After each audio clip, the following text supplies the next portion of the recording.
Hey everyone, this is Zico Callahan with Raptor Chatter, and in this video we're going to be looking at what happened in paleontology during April of 2022. So to start with, there was a lot of research done in many of the marine reptiles that lived at the same time as the dinosaurs. And they weren't dinosaurs, but were somewhat related. But anyway, this first paper actually looked at how they were able to get so large, because they had very unique body shapes, especially when you look at things like the plesiosaurs. When we think about large tetrapods going back to water, they generally have a very fish-like shape. And I say that talking about things like the whales, but also even other marine reptiles like the ichthyosaurs. So the plesiosaurs were very unique with sometimes long and sometimes short necks, but also their large flippers. And how are they able to do this with a completely different body type? Now what the paper found is that the earliest plesiosaurs did have the most drag relative to their body size. However, as you can see in this graph, it's really not too different from that in some of the larger other types of marine tetrapods, like whales and ichthyosaurs, with some of the later plesiosaurs being pretty similar in their drag coefficients when those are put into a static system, meaning all the animals are controlled to be estimated to be the same size, the same mass, but they're also estimated to be moving in this graph at 1 meter per second. And so what that means is it's a very specific test to see how they relate directly to one another. However, they also did another test where they looked at what speeds these animals probably would have been actually moving at, and also how large they actually would have been. And what they found is that the plesiosaurs, as they got larger, the drag actually decreased pretty significantly.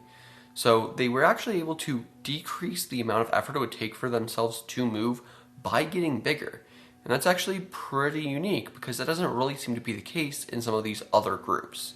It has also helped the researchers understand why some plesiosaurs, like Plesiosaurus and Elasmosaurus, had such ridiculously long necks. And it seems to actually do with that drag, because while there is an increase in drag, while the base neck length increases up to twice its size, anywhere beyond that there's not really a significant increase in drag. So once they get over that twice in length size gap, essentially there's nothing limiting them from presenting an even longer neck, at least as far as drag is concerned. This could then explain the two different styles of plesiosaurs that we do have in the fossil record, with some of the shorter necked ones like Liopleurodon evolving larger heads and catching larger prey, but then ones that were catching smaller prey essentially were able to lengthen their neck to help catch that prey even with the increased drag, and then once they overcame that limit of that twice as large size, essentially they could continue that evolution, increasing the neck even more, giving us animals like Elasmosaurus. And as for research after this, a lot of it was centered on the ichthyosaurs, which were more dolphin-like marine reptiles. And some of it looked at some of the specimens that are coming out of Europe, specifically the Solnhofen limestone, which has great fossil preservation, the most famous of which is the Archaeopteryx fossils, which do show feather preservation. And like Archaeopteryx, some of the Solnhofen limestone ichthyosaurs also preserve soft tissues. And the first of these specimens is actually just a tail fluke, but hopefully it'll help us understand some of their locomotion a little bit better. Additionally, there's another one which is basically the entire body including the tail fluke. So at least for the tails we have a sample number of 2, which is nice. But in addition, this specimen then means we can start to apply some of those other kind of morphometrics we were seeing in the previous paper where they were using the drag coefficients and apply them potentially more accurately once these animals are looked at in greater detail. The researchers were also able to identify blubber within this ichthyosaur, and it seems like it was phosphatized, which just means that the body has phosphorus in it, and that's a major building block of certain very important structures in bodies, such as some of the cell membranes, but also DNA. Essentially, that phosphorus, when the animal died, it wasn't being held in the DNA and cell membranes anymore. And so it essentially started to break out, but then crystallized in the places where the blubber was. So you can see where the blubber was simply because the phosphorus that was in the animal never really left and bonded to other parts and other molecules in the body in very peculiar ways that let us understand and actually get this type of preservation. And staying in European ichthyosaurs, but this time moving to the Swiss Alps, there were some finds that suggest that large ichthyosaurs did live there. And this is actually really important for this time period from which this fossil came from, the late Triassic, because we have now at least one very large representative of the ichthyosaurs in the early Triassic, and it wasn't really that well understood how wide they may have spread, with that animal coming from Nevada. However, there were other large Nevadan ichthyosaurs as well as some from places like British Columbia and parts of China. And now with these fossils coming out of the Swiss Alps, we can say there were large ichthyosaurs in Europe as well, meaning that pretty early on they had a fairly global distribution of very large ichthyosaurs in the world's oceans. And so they were evolving really quickly. Not only does that early Triassic specimen I mentioned earlier help to show that, but now we have a lot of diversity from the later Triassic. So they got big quick and then they spread around the world pretty quickly as well. And on the subject of their early evolution, there's a new specimen that does really help us to understand that we need to do more research on their early evolution. Because this animal isn't an ichthyosaur, but it's an ichthyosauromorph, meaning it's not quite an ichthyosaur, but was on the lineage that did lead to them. And it's pretty partial and comes from parts of southern China. Named Baisesaurus robustus, it's pretty much just parts of the torso. But like I mentioned, it helps to highlight that there were a lot of different evolutionary trends happening in the ichthyosaurs and their relatives that we don't really fully understand. And so hopefully we can get more research done on animals like this so we can try and understand better how exactly they moved to water and again, how they got big so quickly. And now we're going to be moving away from the ichthyosaurs but still staying somewhat close to the water because this next fossil also comes from the Solnhofen limestone, and it's that of a pterosaur. And what kind of pterosaur isn't that important right now, other than it's on the lineage that would lead to some of the much larger pterosaurs which would evolve during the Cretaceous, especially very large pterosaurs like the Azhdarchids, such as Quetzalcoatlus and Hatzegopteryx. There's been a lot of debate as to how these animals might have gotten into the air, and one of the suggestions is a quadrupedal launch, where essentially, like some small vampire bats, they would use all of their limbs, and especially their forelimbs where the large wing muscles are, to push up off the ground and launch themselves into the air very rapidly. But there's still a lot of questions with that, including could some of these earlier pterosaurs do the same thing but leaving from the water? And this paper suggests that, yeah, they could probably do that. What they did is they shot lasers at the fossil and were able to see more parts of the soft tissue that were preserved. And I do want to point out all the little black lines you do see on this fossil are just dendrites. And all that means is that as water started to leave the rock when it was buried, some of the minerals that were in that water were left behind. And that's mostly things like manganese and magnesium oxides. So those aren't parts of the fossil, it's just something that you see in rocks sometimes. But by shooting these lasers and taking the photos of this fossil, they were able to reconstruct better what the muscle mass might have been like on this animal. And by running their maths, they calculated that, yeah, probably could actually leave from the water surface and take off straight from the water, rather than needing a long run-up like many large water birds do today. And that means it's a really good indicator that some of these very large pterosaurs, like Quetzalcoatlus, could probably do the same thing, at least from land. Maybe not from water because they would have been larger, but certainly for land, that's still a pretty impressive feat for such a large animal. Lots of pterosaur fossils come from places like the Solnhofen limestone, which is called a Lagerstatt, which essentially just means there's really, really good fossil preservation there. And there's many of these around the world, including in the Crato Formation in Brazil. And a Tupindactylus specimen from the Crato Formation helps us suggest a few things about how potentially feathers in dinosaurs actually evolved. This is because the pterosaurs had what are called pycnofibers, small little hair-like structures across their body. And some people have argued that they're the same thing as feathers, or at least the first stages of feathers, and other people have argued that they're not and they evolved it convergently. In this particular Crato specimen of Tupindactylus, there are structures that seem a lot more feather-like though than just little hairs, which is a good indicator that feathers may actually be ancestral to both the pterosaurs and to all dinosaurs, meaning that potentially all dinosaurs could have had feathers. Not that they did, they just may have.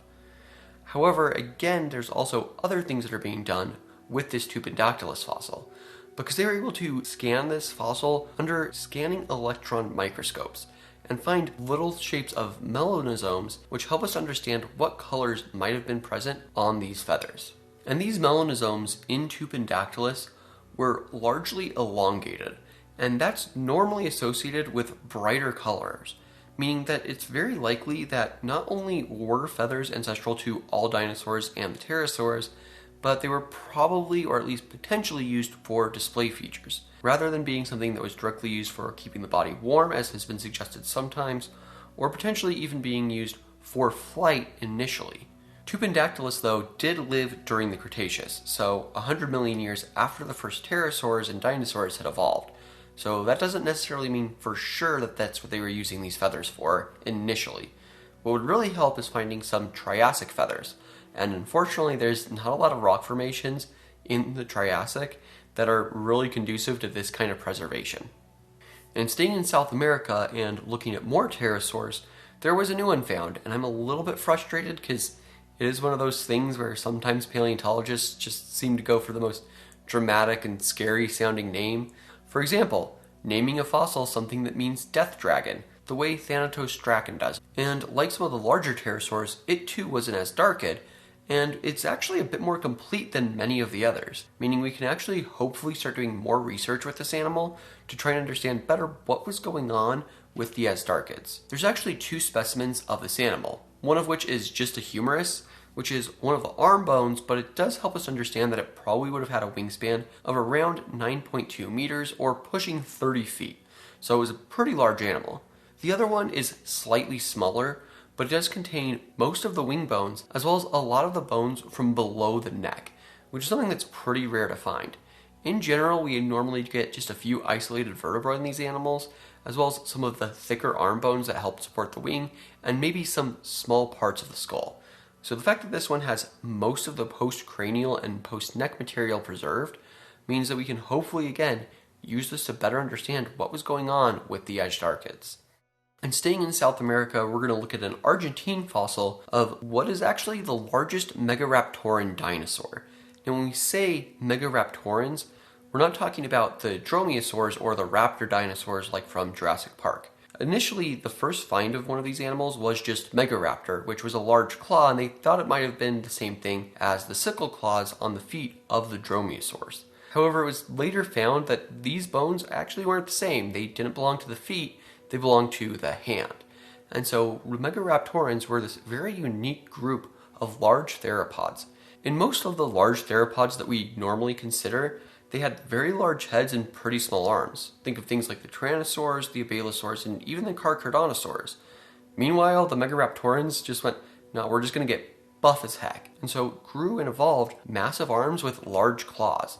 And they were pretty successful doing this, as this fossil shows because it comes from the Maastrichtian. And the Maastrichtian is the final stage of the Cretaceous just before the impact that killed off the non-avian dinosaurs. So it's a really good indicator that they were still doing pretty well all the way up to the impact, rather than dying out earlier in the Cretaceous like some other groups did. Unfortunately, like seemingly all other Megaraptorans, this one is pretty partially preserved. But importantly, there are ribs and gastralia or belly ribs, meaning they could see how big the torso of the animal was. And that's actually where the species name comes from, because the species name is macrothorax, meaning large, and then thorax, torso. And the genus name Maip comes from the indigenous Aeonicenc language for an entity that represents the cold wind of death. And it definitely would have brought death to what it was hunting, because it is the largest known Megaraptoran, and it also helps to suggest that South America was a bit more diverse in the Maastrichtian than places like North America were. North America pretty much only had the Tyrannosaurs as large theropod predators on the continent, at least so far as we can tell. Meanwhile, in South America, you had the Megaraptorans, but also large Baisesaurs such as Carnotaurus.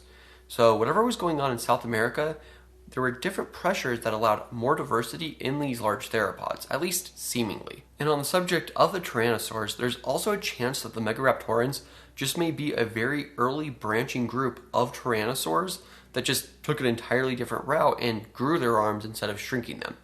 And there's a lot of debate about this that's still being had, and like I said, many of these fossils are very partial, so it's hard to tell for sure. But in the phylogenetic matrix that was used with the Maip paper, it actually plots the Megaraptorans as the sister group to the Tyrannosaurs.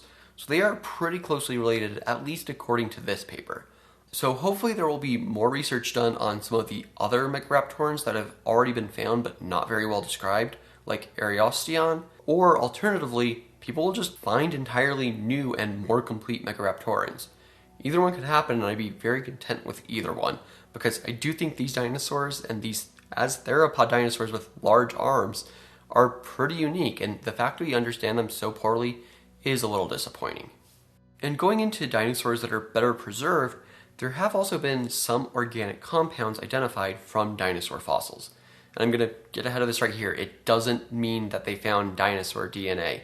It just means there's some compounds that are largely composed of carbon, oxygen, and hydrogen that are still found in some of these fossils. The same thing has been done in dinosaur feathers, where we can tell their colors based on the melanosome shapes in some of their feathers that have been preserved. And that is an example of some of these organic compounds in some dinosaur fossils.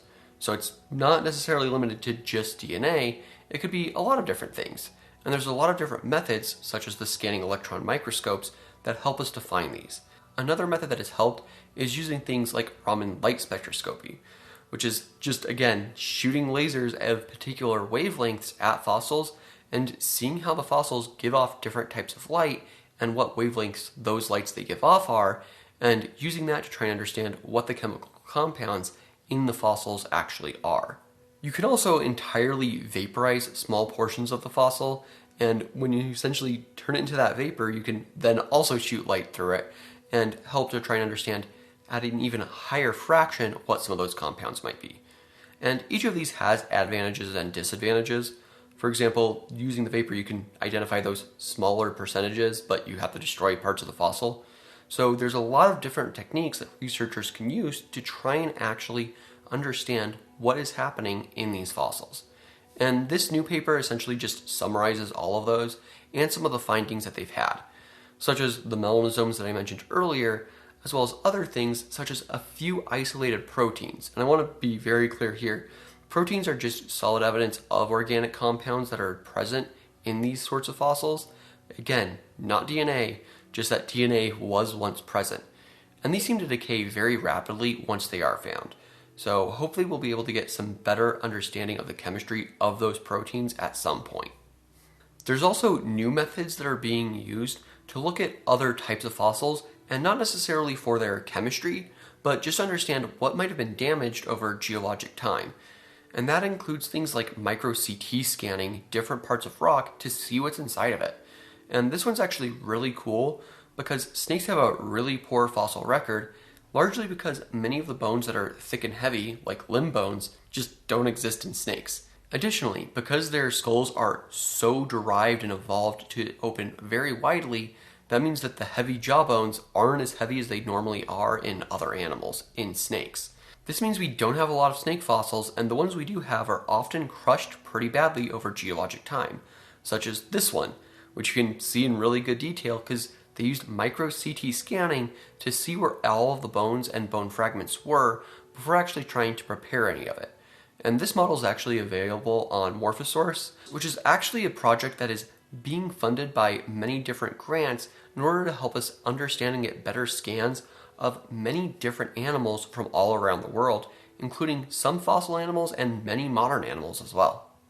And finally, moving out of the reptiles, there was a pretty interesting paper on some of the large saber-toothed cats, most notably things like Homotherium and Smilodon, which those are two of the most famous ones, but they're not that closely related and had slightly different tooth shapes.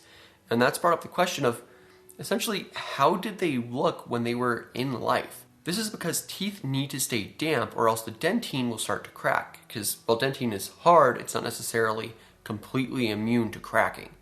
And so what they were able to do is essentially look at where the structures on the jaw are present and compare that to modern day big cats. And what they found is that Smilodon probably would have still had the tips of its saber teeth poking out when it was just hanging around, meaning that potentially it just slobbered a lot in order to help keep those hydrated. It's hard to tell for sure. Meanwhile, Homotherium probably actually did have those saber teeth protected by the underside of the bottom lips. So they still would have been long, they just would have slid into the bottom part of the jaw's lips rather than being protected by the upper lips. Hey everyone, thanks for watching. We've been catching up. Again, there's still going to be more videos, and I'm planning on a collaboration with a couple of other channels for talking about Prehistoric Planet. But not doing fieldwork as a diabetic, so I might also just make a short video of me talking about what that's like. So let me know if you're interested, because I think it is important for people to know that even with health concerns, it is still possible to get out and go do field work. With all that in mind, everyone, be safe, take care, let's not go extinct.